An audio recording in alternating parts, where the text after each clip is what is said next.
Assalamualaikum warahmatullahi wabarakatuh. Berjumpa kembali dengan saya di channel YouTube Kanda Data. Pada kesempatan ini, Kanda Data akan kembali menghadirkan video tutorial bagaimana cara menghitung uji reliabilitas skala Likert di Microsoft Excel menggunakan koefisien Alpha-Cronbach. Ini adalah video lanjutan dari sebelumnya uji validitas menggunakan skala Likert. Bahan-bahan apa saja yang kita perlukan dalam tutorial perhitungan kali ini? Yang pertama adalah kita membutuhkan software Microsoft Excel. Saya harap teman-teman sudah punya semua dan sudah menginstall Microsoft Excel. Kemudian yang kedua, hasil input data dari kuesioner atau angket menggunakan skala Likert. Sebelum kita mulai video tutorialnya, jika video ini bermanfaat, silakan teman-teman sobat Kanda Data semuanya bisa like, subscribe, and share. Baik, langsung saja kita menuju pada contoh soal dan contoh kasus. Bahwa di sini, seperti video sebelumnya yang menggunakan uji validitas, kita menggunakan suatu variabel yang sama, yaitu perilaku kewirausahaan yang direpresentasikan dari 12 item pernyataan menggunakan skala Likert, skala 1 sampai 5, dari sangat tidak setuju sampai sangat setuju. Rumus yang digunakan menggunakan nilai koefisien Alpha-Cronbach dari sumber yang tertera di layar ini. Rumusnya adalah R sama dengan K min K min 1 dikalikan 1 dikurangi sigma to butir kuadrat per to total kuadrat ya. Jadi untuk K ini adalah jumlah item pernyataan, kemudian to butir ini adalah nilai variansi butir dan T adalah nilai dari variansi total. Rumusnya ada di sebelah kanannya, tinggal kita mengikuti. Untuk menghitung rumus ini, kita memerlukan komponen-komponen yang perlu kita hitung. Kita akan menggunakan Microsoft Excel. Baik, caranya bagaimana? Kita langsung saja. Pertama, kita jumlahkan total skor yang menyusun variabel perilaku kewirausahaan dari masing-masing responden. Caranya sama dengan sum, kemudian buka kurung, kita blok yang akan kita jumlahkan, kemudian tutup kurung dan tekan enter. Selanjutnya kita menggunakan rumus yang sama, kita lakukan untuk responden kedua sampai dengan responden ke-10. Kemudian juga kita membutuhkan, ini adalah skor butir yang dikuadratkan. Artinya kita membutuhkan ada sigma, adalah jumlah. Jadi kita membutuhkan jumlah dari masing-masing item pertama sampai item ke-12 dan juga dari variabel perilaku kewirausahaan. Caranya kita tinggal jumlahkan saja dengan cara sama dengan sum, buka kurung, kemudian kita blok yang akan kita jumlahkan, selanjutnya tutup kurung dan tekan enter. Selanjutnya ditarik saja untuk mendapatkan rumus yang sama di masing-masing kolom di Excel. Sudah sampai tahap ini kita lanjutkan, kita butuh masing-masing skor per butir dikuadratkan, baru dijumlahkan ya. Caranya ya kita tinggal sama dengan masing-masing skor kita kuadratkan, artinya pangkat 2 ya. Dan kemudian tekan enter, kita kopikan yang sama sampai dengan yang variabel perilaku kewirausahaan. Selanjutnya untuk responden pertama ini kita kopikan rumusnya sampai dengan responden ke-10 ya. Selesai.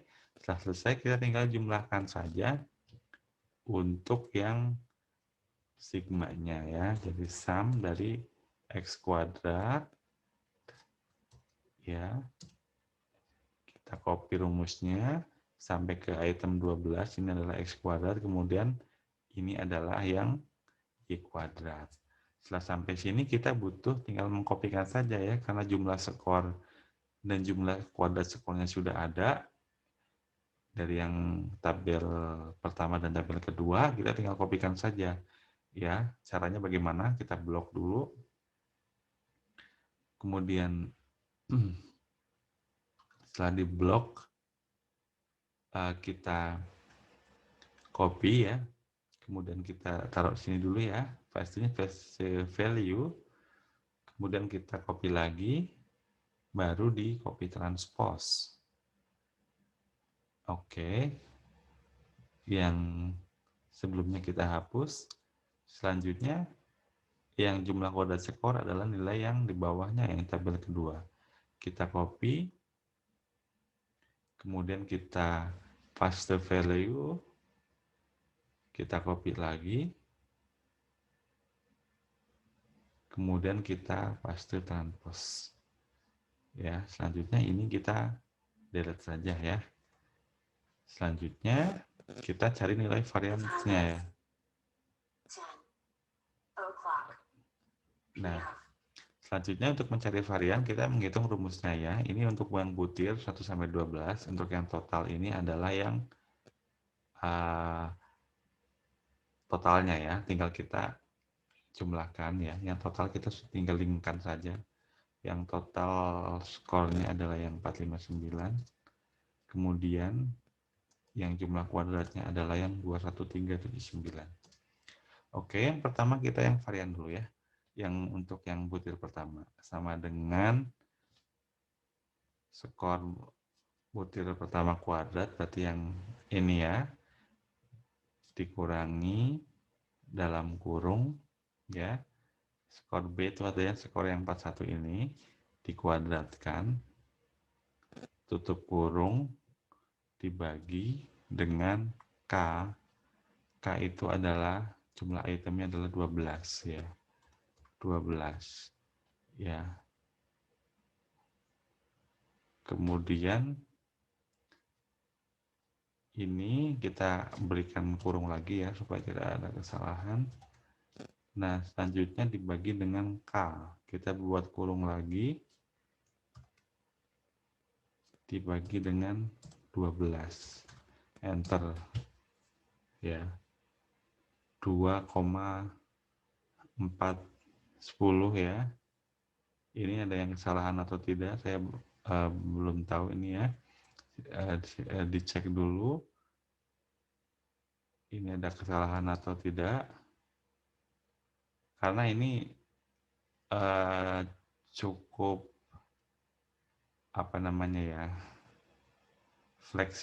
fleksibel ya, karena kalau kita salah ya, ini akan salah ya.